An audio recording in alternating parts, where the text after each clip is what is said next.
Hello and welcome to Daughters of Narcissistic Mothers podcast, your number one podcast for women reclaiming their life by healing mother wounds and stepping into their power. Today, we're unpacking the wound of feeling like a failure for daughters of narcissistic mothers. And in this episode, the benefits that you will get are you will understand why it is so common for daughters of narcissistic mothers to feel like failures, helping you in feeling less alone in this, and also how what determines success or failure is not actually objective. We're going to talk about that and listen to the end to hear the 6 steps that I'm going to share with you to turn it all around and stop feeling like a failure from today. I am Matilde and I'm your host. I'm an inner transformation mentor supporting women reclaiming their life through the one-on-one 10 weeks program and through Reclaim Your Fullness online community. To hear more about these offerings, check the links in the description of this episode. So let me start by asking you, how often do you feel like a failure? How often do you describe yourself as a failure when you're talking about yourself? Have you been feeling like a failure your whole life? If you have, I get it. I have been feeling like a failure myself for most of my life, and it is a voice inside of me that can come back still and be quite loud at times. And I also hear this from clients very, very often. They often tell me, I feel like a failure. I have failed at so much in my life. I keep failing at everything.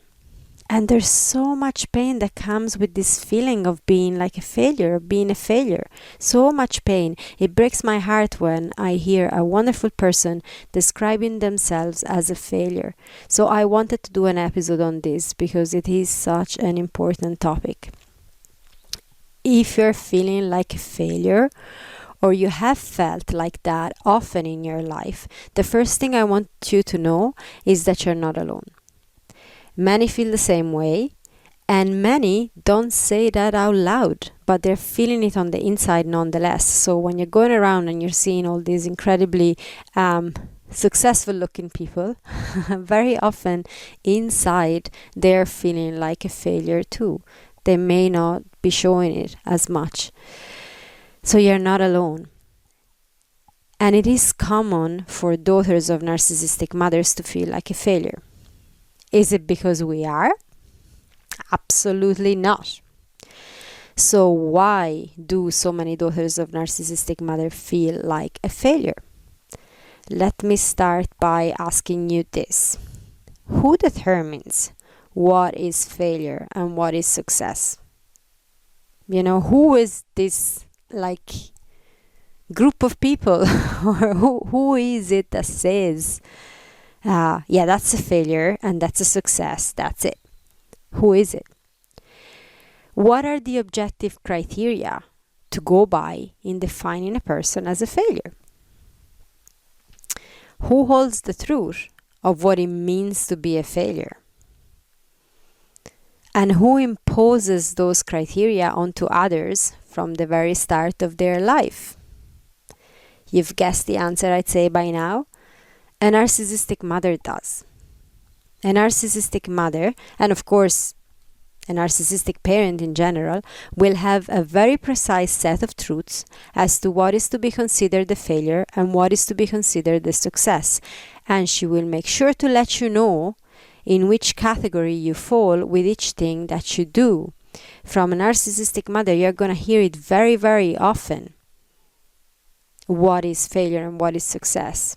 She may not be using these exact words, but she's going to let you know. And a narcissistic mother will speak all of it as absolute truth. It's never going to be just her opinion. It's actually going to be spoken as if it was an objective truth. A narcissistic mother uses put-downs, truth-telling, as we mentioned, comparisons to others, forms of triangulations and gossiping. She expresses her opinions loudly. She uses overt or covert judgments and criticisms and so on. And as a child, you took it all in. So you may have experienced some of the things I've mentioned, or many of the things that I mentioned, if not all of them. I definitely have experienced all of them in my own family, not just with my mother, but also with other narcissistic members of my family. And as children, we take it all in. We take it all in. And these go to form the set of beliefs that then will have us define ourselves as failures later on in life as adults. You may have been the scapegoat and been told from the very start how bad you were and how bad you are and how much of a failure you will always be. That's what the scapegoat gets very, very, very often. Or you may have been the golden child and been given a very specific set of criteria that would determine if you were loved as a success or if you would fall from grace as a failure. Depending on the circumstances, so you have developed beliefs on what it means to be a failure, but those beliefs are based on the toxicity and dysfunction of emotionally immature people, parents that don't actually have real confidence and real self-love, and they don't know how to emotionally regulate, and they have no idea how to be emotionally mature, and so that they project onto their children, you, me, and all others listening to this podcast, what their idea of success and failure is. And so we take on all of those beliefs. So what I want to ask you is, what does it mean to you? What does being a failure mean to you? Why do you say, what has you say that you're a failure? Is it that you make a lot of mistakes, for example? Every person who has become really good at something, successful sports people, like anyone that has been good at their craft or their art or whatever they were doing, they will tell you how they made plenty of mistakes. I always think of Michael Jordan. My husband is a great fan and likes listening to him talking, so he's quite the presence in our home. But he says that he missed more shots than anyone else because he tried more shots than anyone else, and he also got the most shots to go through. So without mistakes, there is no growth. Without failing all those shots, there wouldn't have been all the successful shots he took. A mistake means you've tried something and that you have learned that there is room for improvement. But of course, with a narcissistic mother, there is no room for mistakes. What she considers a mistake, what is a mistake that you make, reflects on her, because remember that a narcissistic mother is going to live life through you in some way or another, and everything that you do reflects on her because there's no separation. So therefore, with her inflated sense of self and the story that she wants to tell of perfection, she can't have you making mistakes. That's simply not acceptable. There's no room for mistakes. If you don't get it right by her standards, then there are going to be consequences. And of course, as a child, in order to avoid those consequences, because they're hurtful and very unpleasant, you start believing mistakes are a bad thing. And so mistakes are not allowed anymore. And when we make what we consider mistakes, the so-called mistakes, then we consider ourselves a failure. And we forget in this process that being human means trying and making mistakes and then trying again or changing. And that this is all part of learning and living life. And so we start regarding the so-called mistakes as failures. And that's the first really important mechanism of how we end up calling ourselves failures. We're looking back, and of course we're gonna see things that didn't go quite as planned. I don't even like calling them mistakes. I'm using this word here for clarity, but what I want to say about this word mistake, it's a take. So you didn't take it in a way that was like going to bring you the outcome you wanted. So now you can take that again and in a different ways. That's what a mistake is. It's not actually a bad thing, but that's how we start regarding them. And so this mechanism is one of the mechanisms at the base of beginning to feel like a failure. Because if you're looking back in your life, you're gonna see, as we said, mistakes. You're gonna see things that didn't quite go as planned. And instead of looking back and go, well, that's just what life is about, that's what being human is about. I have a certain amount of knowledge, a certain amount of experience.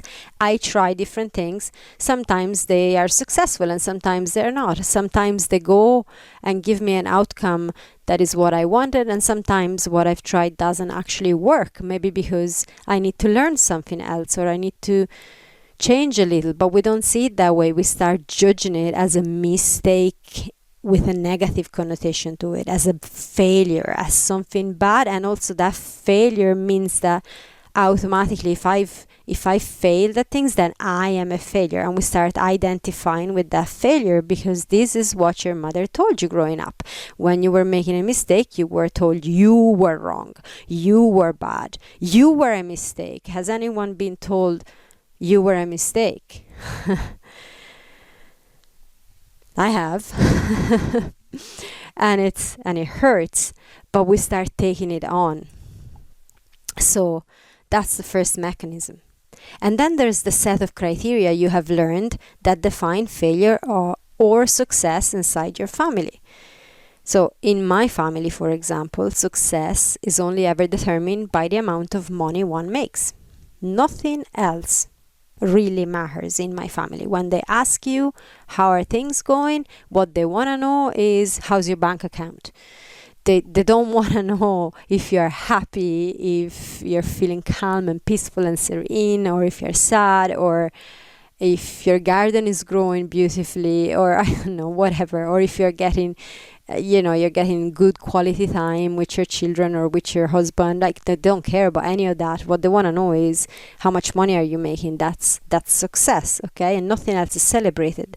Even my dad, who always told me when I was a child that money isn't everything, he also called me his biggest disappointment when I was in my 20s and I wasn't making a lot of money at all. So those were beliefs that I grew up with, and I've judged my entire life up until very recently looking at what I was making in terms of money, which hasn't very often been much at all. So I've looked at myself as a failure for a very, very long time because of these criteria. So again, what are those criteria in your family? What criteria of success and failure were given to you by your family or by your narcissistic mother? That's important, because when we make those criteria our own, they go fuel our belief of what success and failure is. So again, it's not actually an inherent objective success and failure, because that doesn't exist. There isn't a truth of what it means to be successful. You go around the world and ask different people from different culture, from different backgrounds, from different places, what it means to be successful, and you're gonna get a whole bunch of different answers, because there isn't an objective one. And yet, with a narcissistic family or narcissistic mother, that's what we grow up with, believing that there is like a specific set of criteria that determines success or failure, and if we don't fit in that box, if we don't fit with those criteria, then we are automatically a failure. Has your mother ever celebrated you like this? It's great that you're learning to know yourself better. How wonderful. It's so wonderful that you're allowing yourself space and time to figure what your dream is and then go for it. How wonderful that you don't have absolute certainty on what you want to do next. I trust you will get the answer, and I'm here to support you if you need me. Did you get any of that? I certainly didn't. And if you're here today listening to this podcast, I can guess that you didn't either. I remember my mother actually Oh my God, like the levels of emotional abuse when I wasn't certain about stuff. She expected me, and God, she let me know how much of a failure I was when I wasn't certain, to be absolutely certain of what I would want to do when I grew up, when I was in my early teens. I had to know for certain, and I had to be taking steps, and I had, because if I didn't start then I'd be lost forever in life. I'd be a failure. And of course I had no idea how, like, what, who at 14 knows exactly what they want to be when they grow up, like with absolute certainty. Maybe there are some, and I like bow to them. I definitely didn't. I hadn't a clue.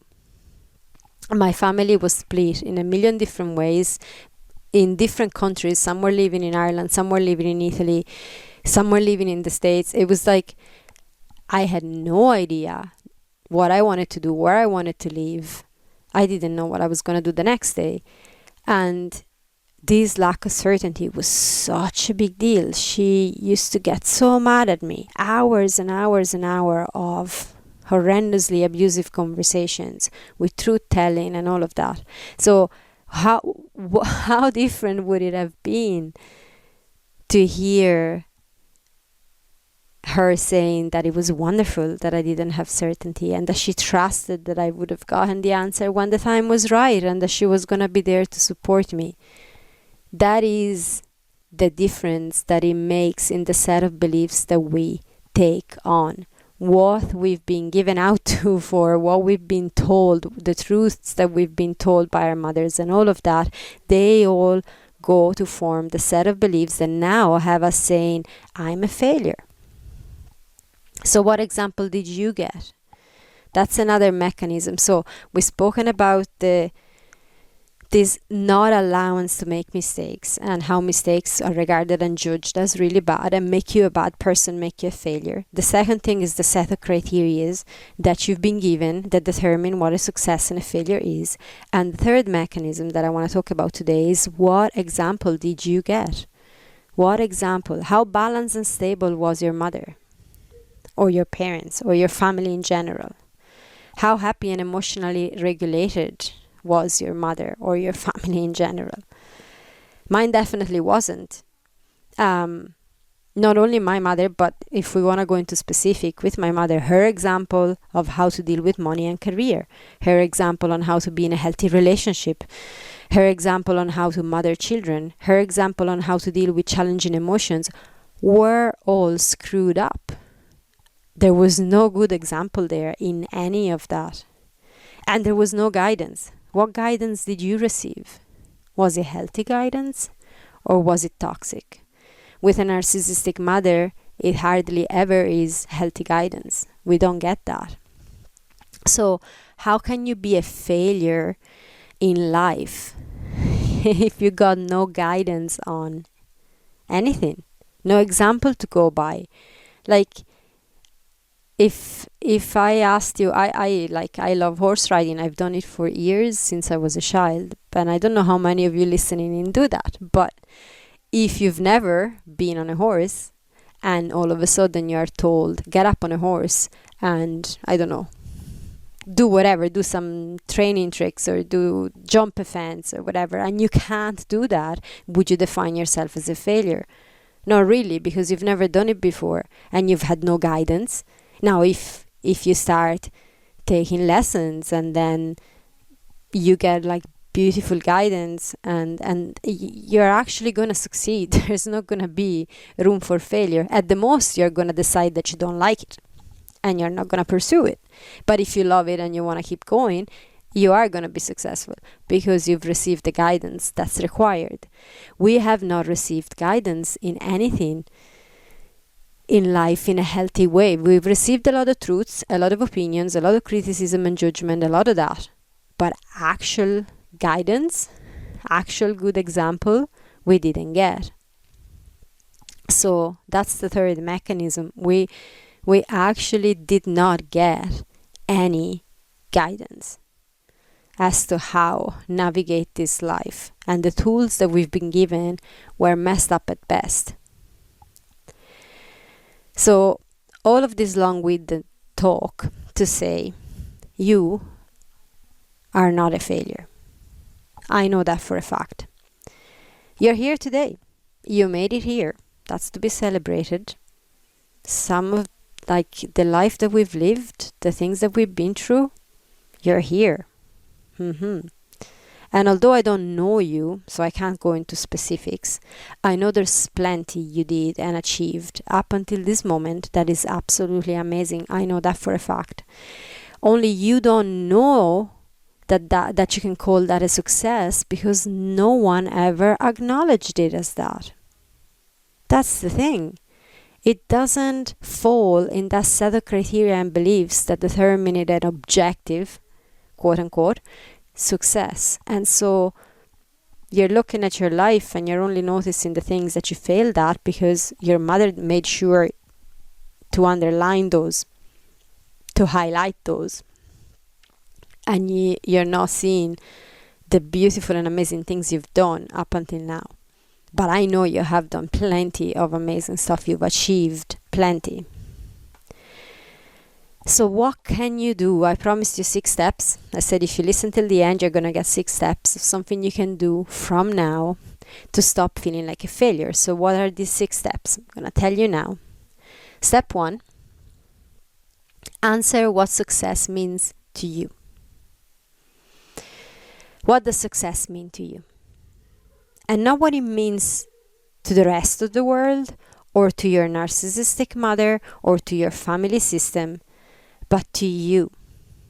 What makes you feel happy, fulfilled?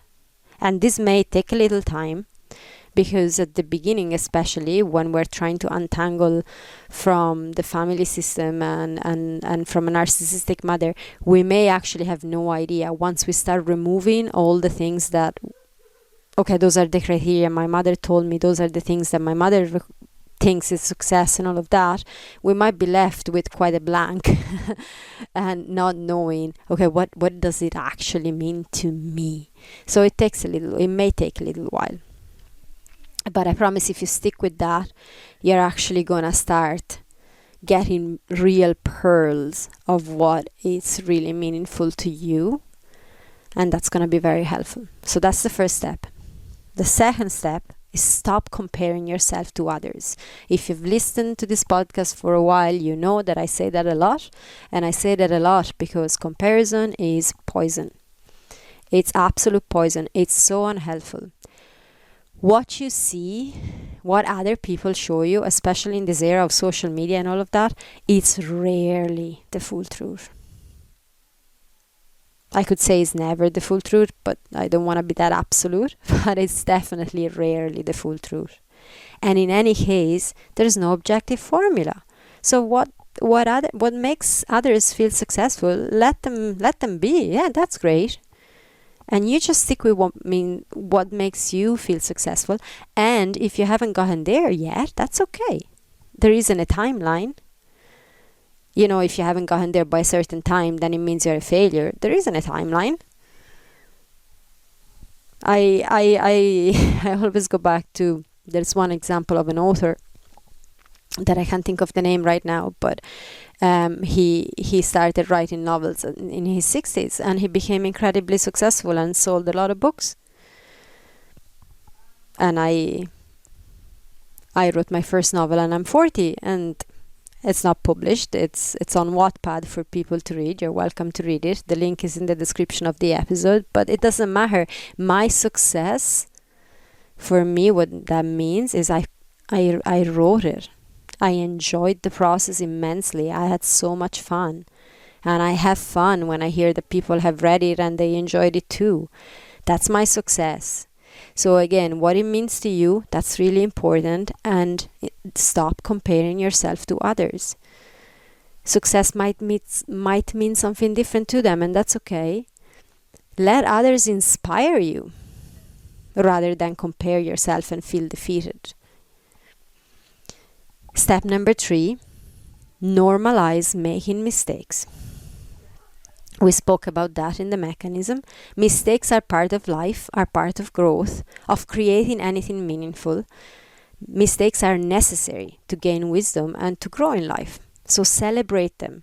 instead of beating yourself up for them, and learn from them.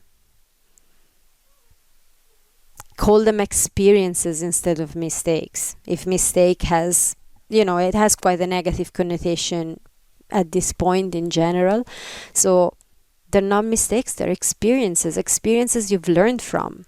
And those experiences are what gives you the wisdom that you have now today. You couldn't have that wisdom without those so-called mistakes, without those experiences. So normalize making mistakes as part of life. Doesn't mean you're a failure, ever. Step number 4, let go of the idea that being successful means that others will love you and accept you. Yes, it's true with your narcissistic mother. She has a set of criteria that determines whether she will love you and accept you, but that's because she's a narcissistic person. She's toxic and emotionally immature and not very healthy as an example of relating. The most precious love and acceptance is the one you can gift yourself. And when you stop seeing yourself as a failure and you actually give yourself space to feel how amazing you are, that is love and acceptance that you're giving yourself. And that's medicine, and that is powerful.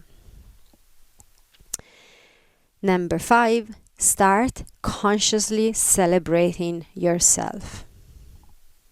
Too often we're told that self-praise is no praise. I was told that very often, the Italian version of it. But there's nothing more enriching than to see your own awesomeness and to celebrate it. And there's no need for others to get it. It doesn't matter if no one gets that writing a novel in English, which is not my first language, and publishing it for free on a platform, for me, is success. I celebrate it. I do. It's class. It was an amazing process and I had great fun doing that. So that's success, and I can say that. It's a conscious practice because there are parts of me that want to put that down, that want to criticize and judge, that want to tell me that that's not true, that that's a false success, that I am deluded and all of that. So those parts are there. My mother's voice inside of my head can be there and all of that, but the conscious choice is to go with the celebration of the success. So celebrate yourself in things that you do that are meaningful to you, that light you up, because ultimately that is all that matters. And number 6, this is really especially important and very practical too. Bring your attention on the progress. So we're very conditioned in seeing the gap between where we are and where we want to be. And we're so conditioned to view things that way that we very rarely take the time to see the progress we've made. So bring your conscious attention to the progress you've made. Even if your mother would say it's meaningless or not much to be noteworthy, that's her opinion, not the truth. You celebrate your progress and get really grounded in it. That's really important. You build from that. Small little progress. It can be small for other people, but it's meaningful. It's progress. It's movement in the direction you want to go to.